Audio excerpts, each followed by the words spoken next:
Hi, I'm Wendy Haynes, And this is Chris STEELY. and we're with the Institute for Gender Partnership. And our role in this context is, helping leaders overcome the limitations of unconscious gender imbalance that might exist in their businesses. And our objective in what we're doing here today is to, help people optimize results by understanding the unique capabilities that each gender brings into the business. Yeah, so we're right in the midst of a five-part series that's focusing on balancing masculine and feminine strengths inside the workplace. So we are on number 3 today, and today we're going to be focusing on influence. How does the masculine influence and how does the feminine influence? How does the masculine attempt to get people to do what they think is important? And how does the feminine do the same? Right. So in business, especially as we talk about business leadership, we're all influential in our own unique way. So awareness of how we do that is the key. Typically, from a masculine perspective, it's been researched and discovered that the masculine angle on influence in the corporate ranks is more around kind of a commanding influence. Giving orders, being more directive, making sure those orders are understood. And notice when we talk about command, notice the kind of the energy I'm putting out. It's almost like an authority, and the energy can be overbearing at times to some extent. I was a commanding officer in the Marine Corps, and I know that an aspect of command is to have that authority and have that almost bravado. And that's an aspect of masculinity. So that's typically how, when we talk about influencing, that's oftentimes what the masculine angle of influence is in corporate ranks. And the feminine, on the other hand, is more in the realm of persuading. So we think of the feminine influence style as persuading. And that is about making requests, invitations. It's about asking. It's indirect. It's polite. So it's really a different style of influence. And we recognize that neither one of these is right or wrong. There's no singular way, right, to be using influence inside of the workplace to be the most effective. In fact, if we bring these two different styles into harmony, into balance, what's been discovered is that then the strengths of each of those are more fully brought forward, and the deficits of each of those are more likely to fall away. So we're looking to support you in discovering, finding, and supporting more of this masculine feminine balance inside the workplace around influence. So taking what you're saying, Wendy, and kind of processing it around what can you do, what can we do as leaders, and what can you do as a leader in your business from a masculine perspective, because it is the balance. It's the men and women, masculine and feminine, working more effectively together, coming together and generating results through that collaborative force.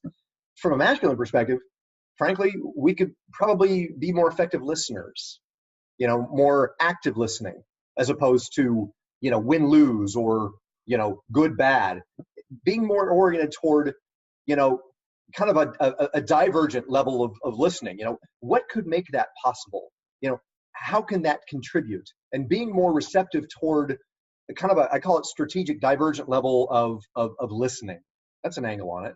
Yeah, and I would speak, from the feminine and more persuasive side. There's also a listening there, right? When we're operating inside of our specific style, right? We talk about influence, which is very much about what we're putting out.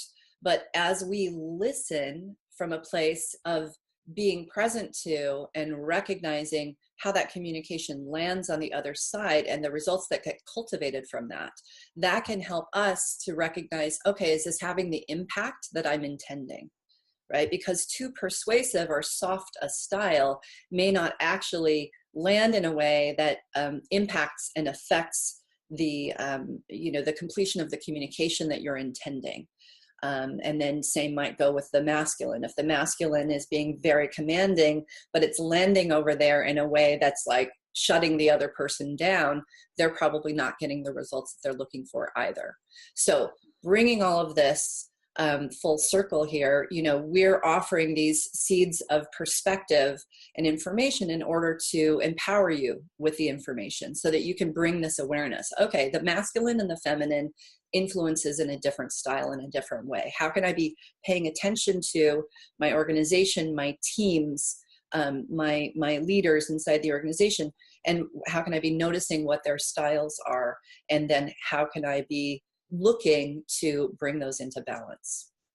I love it. I love it. And fostering that awareness, and then inspiring and compelling and motivating people to be more self-aware and apply the components that we're talking about to be more effective leaders. Absolutely. Yeah. So that's what you can do today.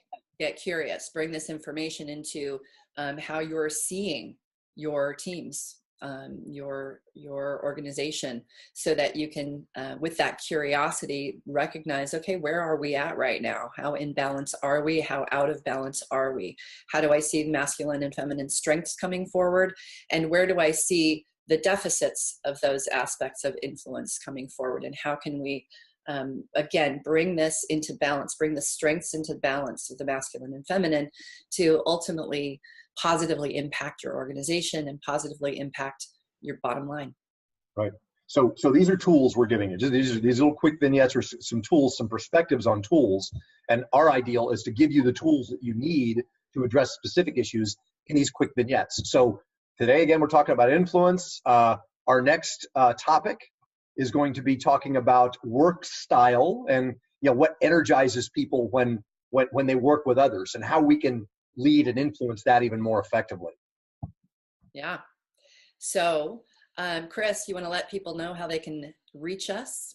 So we have the website, genderpartnership.com is the website if you want to learn more. And then if you want to communicate with us directly, shoot me an email at Chris, CHRIS, at genderpartnership.com. Great.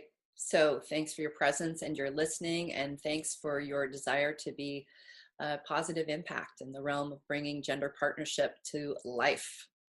Yeah, keep up the good work. We need your commitment. Yeah. Thank you.